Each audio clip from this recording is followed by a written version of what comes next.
सभी को बचपन से यही बताया गया होगा कि शिव जी का न आदि है और न ही अंत, अर्थात भगवान शिव न ही जन्मे हैं और न ही शिव जी की उत्पत्ति को लेकर बातें बताई गई हैं। यहाँ तक कि श्रीमद् देवी महापुराण में शिव जी के माता और पिता का भी वर्णन मिलता है।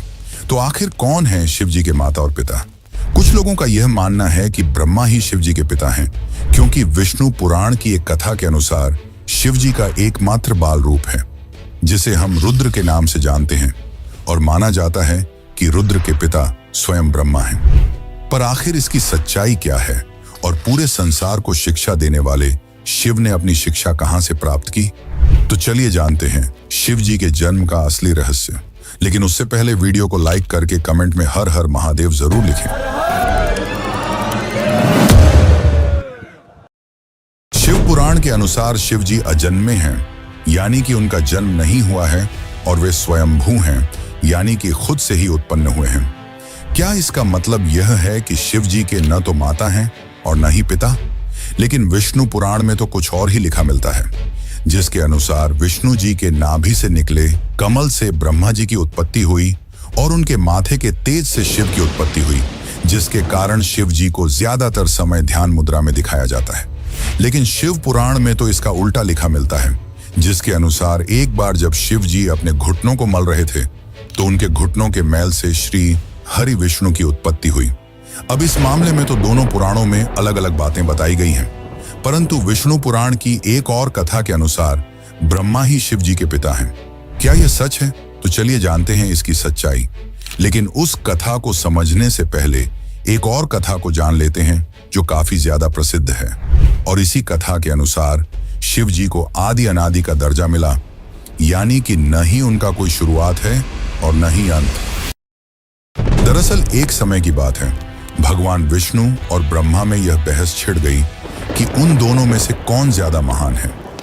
ब्रह्मा को अपने सृष्टिकर्ता और सृष्टि को रचने का अभिमान था, वहीं विष्णु को इस जगत के पालनहार होने का घमंड था। दोनों के बीच की बहस काफी बढ़ गई और तभी दोनों के बीच में एक विशालकाय खंभा आ खड़ा हुआ। उस खंभे के अंदर से आवाज आई कि जो भी इस खंभे का आखिरी हिस्सा खोज लेगा वही सर्वश्रेष्ठ होगा।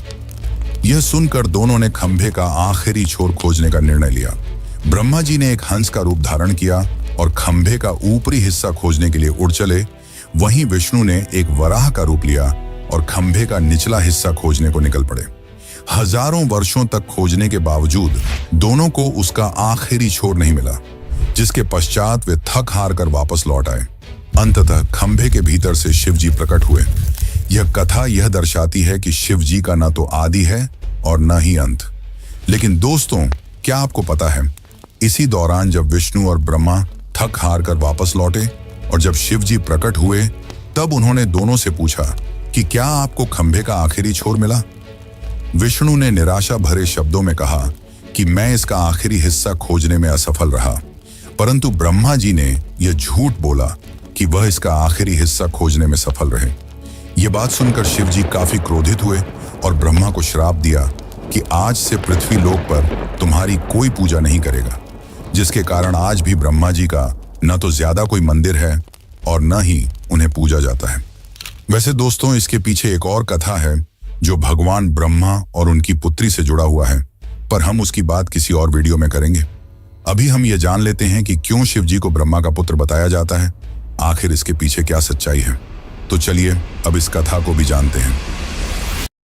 विष्णु पुराण के अनुसार सृष्टि के प्रारंभिक काल में जब सब कुछ यानी कि पूरा ब्रह्मांड जलमग्न था, न कोई देवता, न दानव और न ही कोई जीव जंतु, तब केवल श्री हरि विष्णु ही क्षीर सागर पर शेषनाग पर विश्राम कर रहे थे और उनकी नाभि से निकले कमल से ब्रह्मा जी की उत्पत्ति हुई।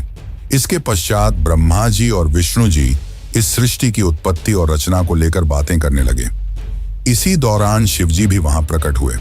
जब शिव जी वहां प्रकट हुए तब ब्रह्मा ने उन्हें पहचानने से इनकार कर दिया, जिससे शिव रूठ गए और वहां से चले गए। तब विष्णु ने ब्रह्मा को दिव्य दृष्टि प्रदान की, जिसके पश्चात ब्रह्मा जी को अपनी गलती का एहसास हुआ। तब ब्रह्मा जी ने शिव जी से माफी मांगी और उनसे यह वरदान मांगा कि वे उनके पुत्र रूप में जन्म लें। शिव जी ने ब्रह्मा की प्रार्थना स्वीकार की और उन्हें आशीर्वाद दिया कि वे उनके पुत्र रूप में जन्म लेंगे। हजारों साल बीत जाने के बाद जब ब्रह्मा जी ने इस सृष्टि की रचना शुरू की